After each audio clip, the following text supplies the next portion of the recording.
Bien, quelques explications pour mettre des textures donc sur les volumes de SketchUp quand ces textures ne sont pas des textures prévues à l'origine dans les répertoires de SketchUp et que ce sont des images qu'on a soit fabriquées, soit récupérées sur Internet. Il y a des banques de textures qui sont libres de droit sur Internet qu'on peut récupérer pour utiliser dans SketchUp.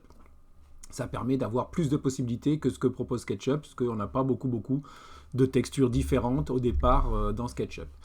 Donc on repart de notre jardin. On veut mettre des textures sur les haies par exemple, ou peu importe. On vient sélectionner notre outil ici colorier. Si on reste dessus, normalement on voit apparaître le nom de notre outil colorier. Quand on clique dessus, ça nous ouvre automatiquement ici la palette des matières. Donc vous voyez que là on a les répertoires, les différents répertoires où on a les textures de SketchUp, mais nous on veut utiliser donc une texture, une image qui n'est pas enregistrée dans SketchUp. Donc pour ça, il faut qu'on crée une nouvelle matière. Donc on vient ici, cliquer sur ce petit bouton là, qui est le bouton pour créer une matière. On clique dessus, ça nous ouvre cette petite fenêtre.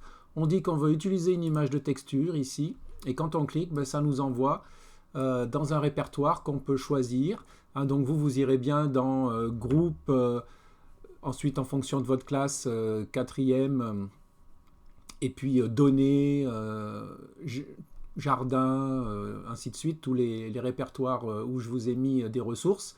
Et vous irez donc dans le répertoire texture, où vous trouverez donc dallage, pierre, fleurs, sol, gravier, herbe, végétal. Donc par exemple, on va aller dans végétal.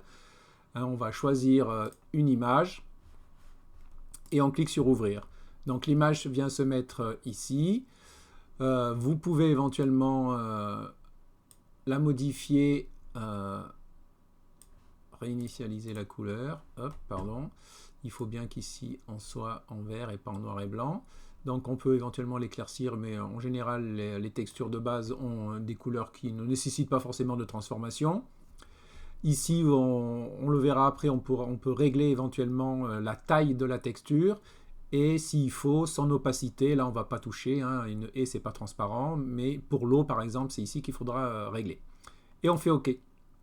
D'accord. Et là on peut donc d'ores et déjà appliquer notre texture sur notre haie et regarder ce que ça donne. Si la taille ne nous convient pas, oui, peut-être que là c'est un peu petit, on a du mal à voir les détails, il faut vraiment s'approcher.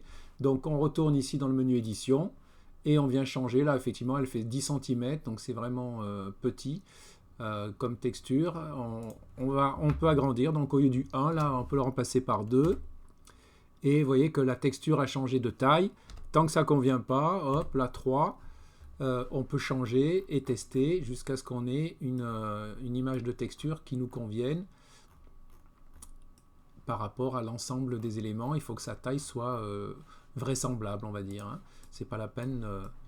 Voilà. Et si finalement l'image qu'on a choisie ne nous convient pas, il suffit ici de venir cliquer sur le petit bouton rechercher le fichier d'image de la matière et on va pouvoir changer directement. Si je clique sur une autre image, je fais ouvrir, ça va me changer automatiquement ma texture en me gardant la taille que j'avais réglée ici, que je peux rechanger quand je veux.